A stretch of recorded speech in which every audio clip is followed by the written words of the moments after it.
You walk into the break room at work, and suddenly the laughter stops. You see two friends whispering in the corner, and the moment they see you, they pull apart and look at their phones. You can feel the shift in the air. It is heavy. It is awkward. And deep down, you know exactly what just happened. Your name was in their mouths just seconds before you arrived.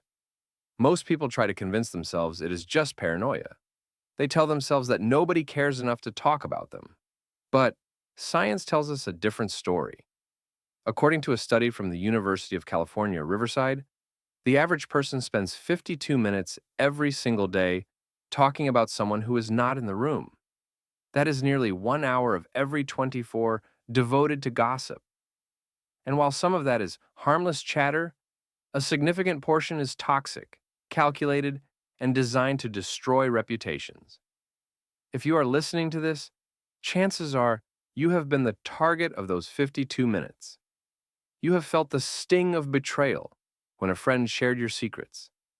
You have felt the frustration of a coworker taking credit for your work while bad-mouthing you to the boss.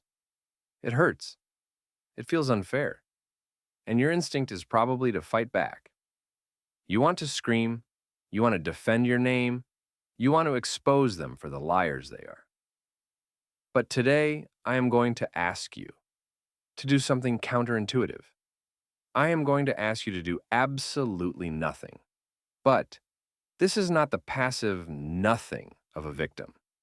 This is the strategic nothing of a general. We are going to dismantle the psychology of the toxic gossiper, and I'm going to teach you a military-grade defense protocol that will stop them dead in their tracks without you ever raising your voice. Let's start by performing a psychological autopsy on the person attacking you. To defeat an enemy, you must first understand what fuels them. Why do they do it? Why do they spend their precious time tearing you down?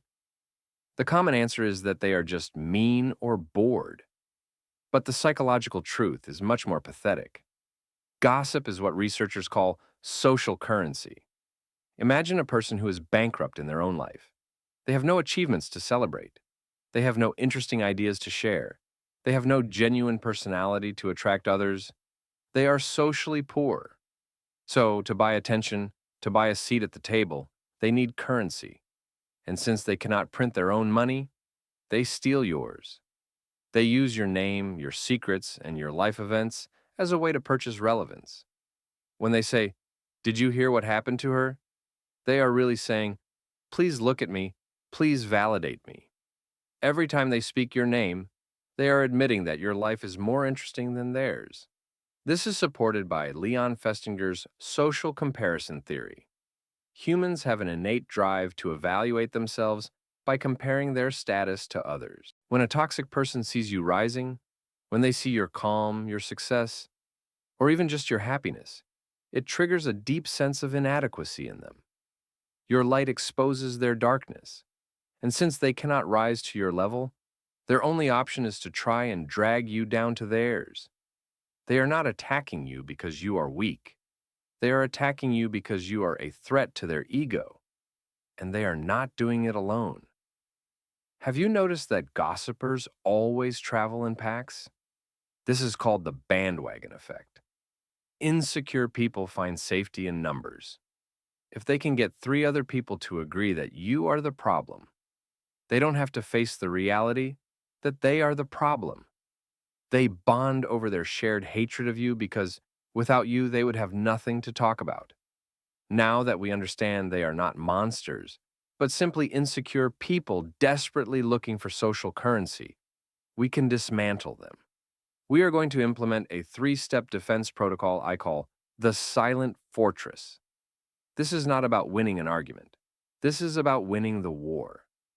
Step 1 is called starving the beast. You must understand what a gossiper eats. They do not eat food. They feed on reaction. They feed on emotional volatility. They want to see you cry. They want to see you get angry. They want to see you write a long, defensive post on social media. Every time you react, you're handing them a free meal. You are confirming that their words have power over you. So, the first rule of the silent fortress is absolute famine. You cut off the food supply. The Stoic philosophers practiced a concept called apatheia. This does not mean apathy or laziness. It means a state of mind where you are completely immune to external provocation. When you hear a rumor about yourself, your face should remain a mask of total indifference. You do not get mad. You do not ask who said it. You simply shrug. Imagine the confusion on their faces when they throw a grenade at you, and you just watch it roll by without flinching. By denying them the reaction they crave, you make the game boring for them. They are looking for a tennis partner to hit the ball back. When you drop the racket and walk off the court, they are left playing with themselves. And there is nothing more humiliating for a gossiper than screaming into a void that does not answer back. This leads us to step 2, the gray rock method. If starving the beast is about your emotional reaction, the gray rock method is about your behavioral interaction. How do you talk to these people when you are forced to see them every day? Maybe it is a boss you cannot fire. Maybe it is a family member you see at holidays. You become a gray rock. Think about a gray rock on the side of the road. It is boring. It is uninteresting. It blends into the background. Nobody picks it up. Nobody talks about it. When a toxic person tries to fish for information to use against you, you give them nothing but gray rock answers. If they ask, "How is your relationship going?" hoping for drama, you say, "It's fine." If they ask, "Did you hear about the layoffs?" hoping for fear, you say, "I'm just focusing on my work." You become deliberately uninteresting. You remove all color, all detail, and all emotion from your interactions with them. You stop sharing your dreams. You stop sharing your struggles. You stop sharing your opinions. You keep your conversations brief, factual, and incredibly dull. Why does this work? Because toxic people are addicted to drama. If you are a source of drama, they will keep coming back. But if you are as boring as a rock, they will eventually move on to a more colorful target. You are protecting your privacy by hiding in plain sight. You are not being rude. You are simply being impenetrable. But sometimes silence and boredom are not enough. Sometimes they corner you. Sometimes they try to drag you into gossip about someone else to test your loyalty. This brings us to step 3, the surgical strike. This is the only time you are allowed to unsheathe your sword. But you're not going to hack and slash. You're going to make one precise cut that ends the conversation instantly. Let's say a coworker comes to you and starts trash-talking another colleague. They are waiting for you to join in. They want you to say something negative so they can go tell that person what you said. It is a trap. Here is the exact phrase you will use. Memorize it. You look them in the eye with zero emotion, and you say, "I have a personal rule. I do not discuss people who are not in the room to defend themselves." And then you go back to work. Analyze the power of that sentence. You did not attack the gossiper. You did not defend the victim. You simply stated a high-value principle. By saying, "I have a rule," you are signaling that you operate on a higher code of ethics than they do. By saying, "Who are not in the room," you are highlighting their cowardice. This sentence creates an immediate status gap. You are up here, acting with integrity. They are down there, acting with malice. It makes them feel small, cheap, and dirty without you ever calling them a name. It usually stops the conversation immediately. They might stammer. They might say, "Oh, I didn't mean it like that."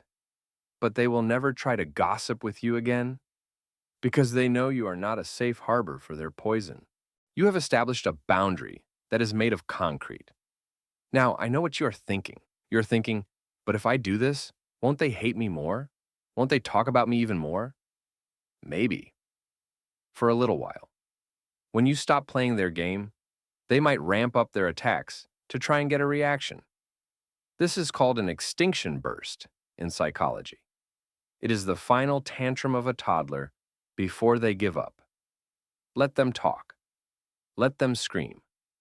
Let them spin their lies. Because we are moving to the final phase of the protocol, the resolution. The ultimate revenge is not destroying them. The ultimate revenge is living a life so incredible that their words become irrelevant. While they are spending 52 minutes a day thinking about you, you are spending 0 minutes thinking about them. Think about the math of that. They are investing their time, their energy, and their mental bandwidth into your life. You are living rent-free in their heads. Meanwhile, you are investing your energy into your career, your health, your family, and your growth. Who is winning that exchange? You are. There's an old saying, wolves do not lose sleep over the opinions of sheep. You are the wolf. You are focused on the hunt. You are focused on survival and prosperity. They are the sheep, huddled together, bleating about the wolf because they are afraid. Build a fortress of inner peace so strong that their arrows cannot reach you. Focus on building an undeniable reputation. If they say you are lazy, let your work be prolific.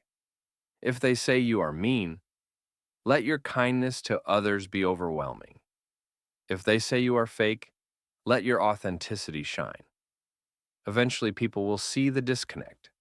They will hear the rumors, and then they will meet you. And they will realize that the rumors were lies. And when that happens, the gossiper loses all credibility. They expose themselves as liars. And you didn't have to lift a finger. You let the truth do the heavy lifting for you. So the next time you walk into a room and the silence hits, do not shrink. Do not look down. Stand tall. Smile. And realize that the silence is not a sign of your isolation.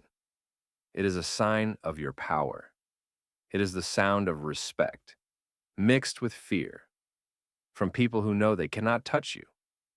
You have graduated from their league. You have reclaimed your power, and you have done it all without saying a word. If you are ready to adopt this protocol, if you are ready to stop fighting pigs in the mud, I want you to make a commitment right now. Go to the comments section below and write a simple phrase. Silence is power. Write it as a contract with yourself. Write it to let the world know that you are no longer a victim of gossip.